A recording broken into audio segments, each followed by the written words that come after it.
काठमाडौँ भ्यालीभित्र 4 वर्ष बसेर पनि भक्तपुर चाहिँ आज म सेकेन्ड टाइम मात्रै जाँदैछु। म सँगसँगै मेरा साथीहरूसँग आज भक्तपुरको ब्युटीलाई एक्सप्लोर गरौँ है त।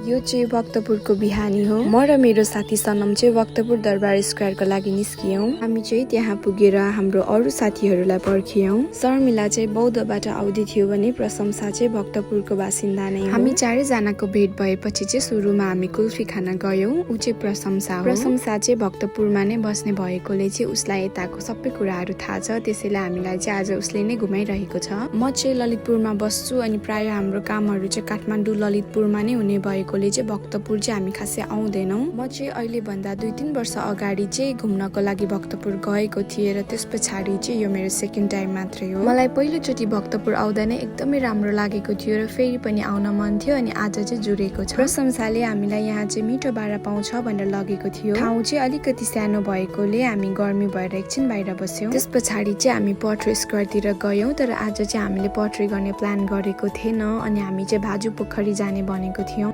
भक्तपुरमा प्रशंसालाई मिठो लाग्ने दही चाहिँ यहाँको अरे। बाटोमा चाहिँ हामी ख्याकहरूको कुरा अनि भक्तपुरको फलैचा र फलैचामा बस्ने मान्छेहरूको कुरा गर्दै भाजु पोखरीमा पुग्यौँ। यो भाजु पोखरी चाहिँ प्रशंसालाई मनपर्ने पोखरी पनि रहेछ। यहाँ बसेर चाहिँ हामीले चटपटी अनि दही खाने प्लान गरेको थियौँ, तर दहीको लागि चाहिँ हामीले स्पुन नै लिन बिर्सेछौँ। भाजु पोखरीबाट चाहिँ हामी फेरि सिद्ध पोखरीको लागि निस्कियौँ। यहाँ पुग्दा चाहिँ घाम अस्ताउने बेला भइसकेको थियो। बेलुकाको समय एकदमै शीतल थियो। हामीहरू चाहिँ यहाँ 7 सम्म गफ गर्दै बस्यौँ र प्रशंसालाई चाहिँ धेरै धेरै धन्यवाद भक्तपुर घुमाएकोमा।